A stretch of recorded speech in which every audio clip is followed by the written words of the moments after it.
Hey everybody, it's Rob Chavez with the Income Flip, and I'm on a mission to help real estate entrepreneurs, real estate agents, and investors understand how to take this earned income and convert it into passive income.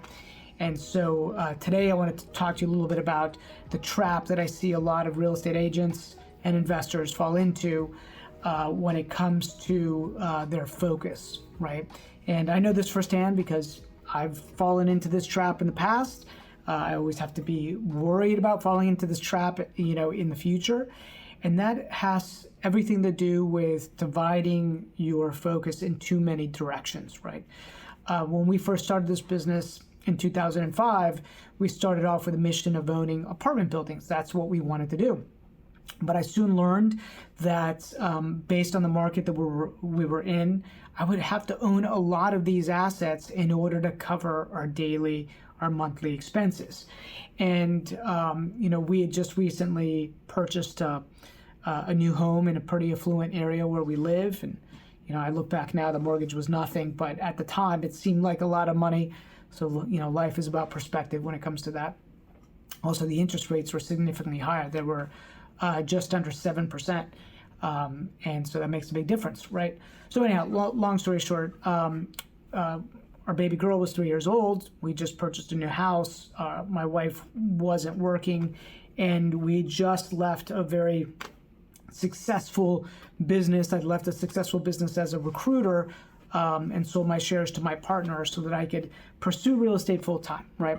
And so I had this nut that I needed to cover every single month, and I realized that I wasn't going to be able to buy these properties fast enough to really be able to pay for my the lifestyle that we had. So I was going to have to start selling these assets, buying them, fixing them up, and selling them to other investors.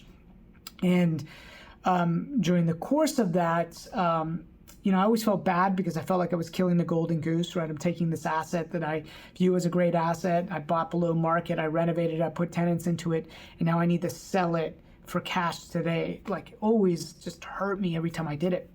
But I needed to do it. I needed to create what I call that cash machine. And that was my first cash machine that I'd created. And so what happened, though, was that investors turned to me and said, well, this is great, except that I live 2 hours away from, where this property is located. I don't want to manage it myself. And I don't like or trust the management companies in the local area. Will you manage the property for us? And so my wife and I looked at each other and we said, sure, like, how hard could it be, right? We've already managing at least 10 assets for ourselves at the time. And so we were very comfortable with that whole process. We just had never done it for a third party. So fast forward a year later, we have around 300 assets, 300 doors under management, I should say. We've got a lot of owners. We're buying and selling 20 houses a year. And we essentially took this one cash machine business and then added this management business to it. And at the time, it seemed like a great idea. And it is a good idea, except that we weren't mentally ready to take that step. We didn't have the right who in place to run it.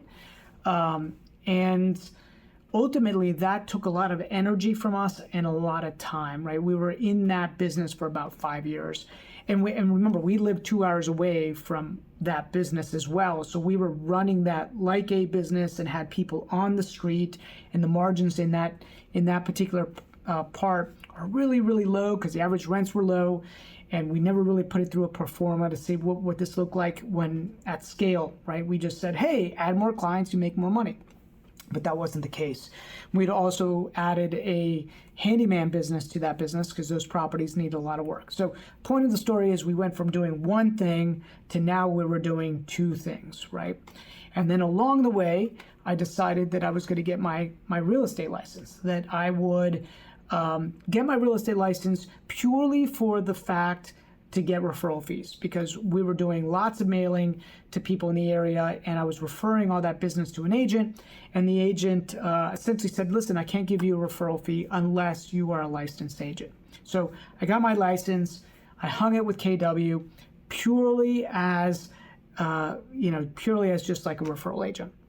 And so now still doing two things, right? This development work and, fixing, flipping houses and selling them to investors, and then the management.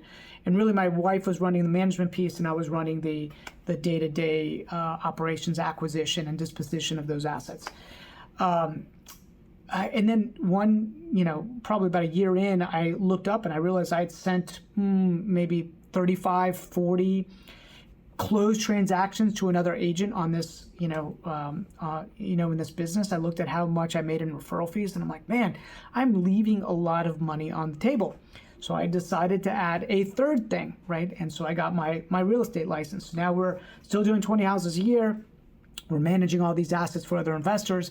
And I decided that I'm going to, to be an agent and start selling these properties as well, right? And so fast forward a couple years, and what I found was that we were incredibly busy, right? We were making money, definitely making money, but we were spread really, really thin, right? And you got to remember, our little one, she needs attention as well, and yet mom and dad are working all the time. I mean, this was a grind phase in our business.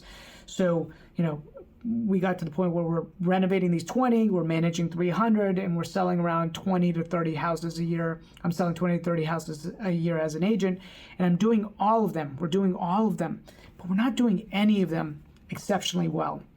And one day we hit literally a wall, right? We were, our relationship was stressed because everything revolved around, the business, 3 businesses, right? Not one, but 3. It revolved around the finances of one of the businesses and trying to get the P&Ls for that right. We were, my wife's cup was empty because all we did was talk about business because we're just so split with our time. And one day my wife was like, something's got to change. Like, it has to change. And I knew it too, but I just figured, I've got a wrestler's mentality. I wrestled D1 in college. Just keep working, just keep focused and keep working, right? And put your head down and grind. And, but we hit a wall and we had to reset. And I told my wife, let's sell the management company and let's not do as much development work because we can carry a lot of risk there. And let me focus on one thing. Let me focus on building this agent business out. Because if you remember, the ultimate goal that I wanted was not to be fixing and flipping houses or wholesaling houses, which is what I was doing. It was to build a portfolio of properties that would pay me, 10, 15, 20 years later. And so this fixing and flipping business was earned income, and the agent business was earned income. And this management business, the way we were running it, was earned income at the time. And so I was like, let's shed those and let's focus on one thing. Let's create one cash machine, one that doesn't carry a lot of risk. I don't feel bad about selling an asset because it's more retail. Remember, because I felt bad about selling assets that were wholesale assets because those are good assets. Those are properties you want to keep long-term in the portfolio. So I'm like, let me focus on this one thing and let me see what it looks like to scale this agent business. We'll take that money and then we'll buy assets for ourselves that we would just return long-term and hold long-term. And that became the model, right? You can do that as an agent. You can build a team. Or you don't necessarily need to be a team. You could be a high-performing solo agent and take that money and buy real estate assets, right? You're taking money from this S quadrant, in Robert Kiyosaki's cash flow quadrant, and you're converting it to I, right? And you're becoming an I. So you could do that, or you can, scale a sales business and make it into a B, into an actual business, and invest in assets. And so that became our journey. But the point is this: as soon as we shut those other businesses down, really kind of shed them. I sold the management company to another company, which was great. I realized the tangible value that business had. Just stopped focusing on the development work. I actually brought in a partner, Mark, who runs that to this day. But I literally was like, I don't want to have anything to do with it. I just want to list those houses. We'll send you the leads. You make your money on the investment stuff, right? If I might lend you some money, and I love to participate that way. But what I care are the signs in the yard, right? Because I knew that those signs would create additional buyers and sellers. And ultimately the goal was to take that agent money and buy assets, right? So the point is this though, as soon as I shed those things, my income skyrocketed, right? Because I stopped dividing my time. I started focusing on one thing and became a master at that one thing. I learned to ring the bell. That's what we call it in our business when somebody gets really good at doing the thing, at ringing the bell and generating money. Like I got really good at doing that. And I loved doing it. I loved helping sellers and buyers navigate the process and how to sell better and more effectively and how to buy better and more effectively. And I showed them strategies that investors used in order to do that. And they maximized both the acquisition side of their home purchase as a retail buyer and maximized the sale of their asset. And that brought me a lot of joy. And we built a business based off of that, really helping agents understand how they can help their sellers win in any market, right? Up market, down market. But again, the purpose of today's video is the trap that an entrepreneur falls into is that they try to do too many things before really mastering one thing. Once they master that one thing, then they've earned the right to set up another business. And it doesn't mean that they necessarily have to set it up. They can be the spark to find the right who that will leverage the success of the first business that you've built. And they could leverage that business, right? So today we do have a management company, but I'm not building it. I'm not running it. I found the right who to run it. He piggybacks off of everything that we do, off of the core business that we've built, the machine that we built, the thing that we learned to master. And now we've earned the right to be able to set up these other business lines, whether it's property management, whether it's development work, whether it's mortgage, title, right? And so that becomes the journey. And it's, before I was trying to do it all as well and not finding the right who's. Today I understand it's all about who, not how, and focusing on your lane, on the thing that generates the money, the most money for that business, makes rain for the other businesses. So what came to mind was because why that came to mind is I had lunch with a good friend of mine, and he's doing a bunch of things, but he's not doing any of them particularly well. He hasn't really learned to master one of them, and it's hard for me to talk him out of that dream because that's his dream.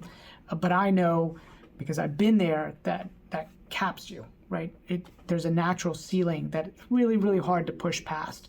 There's not many Elon Musks out there that can build, 3 simultaneous billion-dollar businesses. But, who am I to say that he can't do it? I just know that I couldn't do it, and the majority of people that I meet typically that are super successful focus on one thing. Okay, guys, make it a great day.